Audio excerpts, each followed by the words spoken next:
This is as close as we can get to the base of the World Trade Center. You can see the firemen assembled here, the police officers, FBI agents.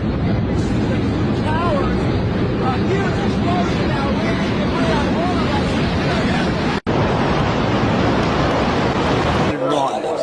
Floor by floor instead of popping out. It was if they had detonated. They were planned to take down a building. Boom, boom, boom, boom, boom, boom, boom. All the way down. I was watching it and they were on. It was a secondary explosion, probably a device either planted before or on the aircraft that did not explode until an hour later. All of a sudden, it was like bang, bang, bang, bang, bang, like bullet shots.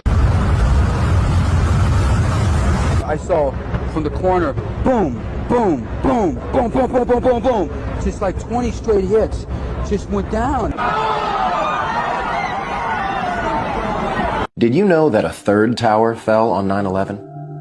At approximately 5:20 p.m. on September 11, 2001, World Trade Center Building 7 collapsed in 6.5 seconds from normal office fires, according to the government's final report. Later, the government finally admitted that Building 7 collapsed at the rate of free fall after trying to deny it. So what's wrong with a building in free fall? What is free fall? It's just like taking your car keys out and just dropping them. That's how fast the building came down, for over 100 feet. This is high school physics. A building cannot do free fall with 40,000 tons of structural steel in its structural system without it being blown up. Something of this kind is what we should have seen when the top section of the towers collapsed onto the lower one. The upper and lower sections should have mutually destroyed each other until all the energy is dissipated and the system comes to a rest. What could not have happened is this. A little tiny chunk of the building can't possibly fall and crush the entire structure below it. This is such a simple, fundamental concept that architects and engineers were astonished in seeing it totally ignored by NIST. Assuming that the top section on the left contains enough potential energy to destroy the rest of the tower, and assuming we dropped both upper sections at the same time, which one would hit the ground first? It would be the second, of course.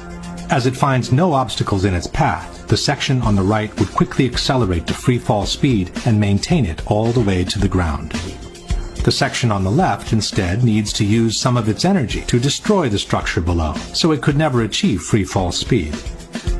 In the case of the Twin Towers, however, both upper sections fell with an acceleration close to free fall speed, as if their path had been practically free from obstacles.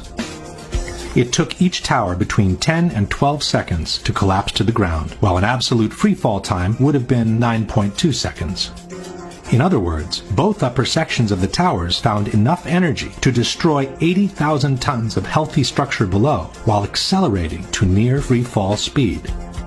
This is, as we have said, absolutely impossible by gravity alone.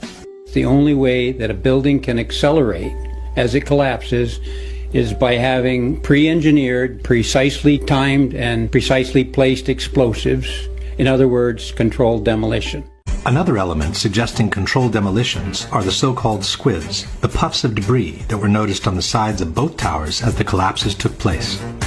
Squibs occur in controlled demolitions when concrete is forcefully expelled from the building by the explosions occurring inside. The individual explosions that I noticed 20 and 30 and 40 stories below the collapsing structure, those are what we demolitions guys call squibs. And that's another characteristic that seems to be evident. There is even one case in which the expulsion of material, and possibly a human being, takes place before the collapse has begun.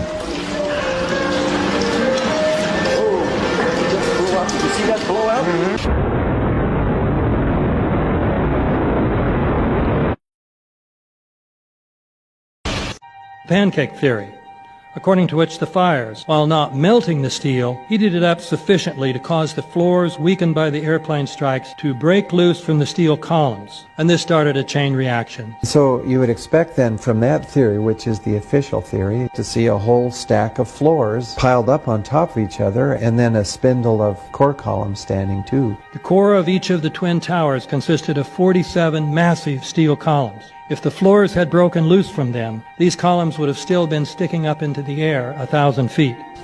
We designed the buildings to take the impact of the Boeing 707 hitting the building at any location. 47 huge steel columns going up the core. They're interconnected.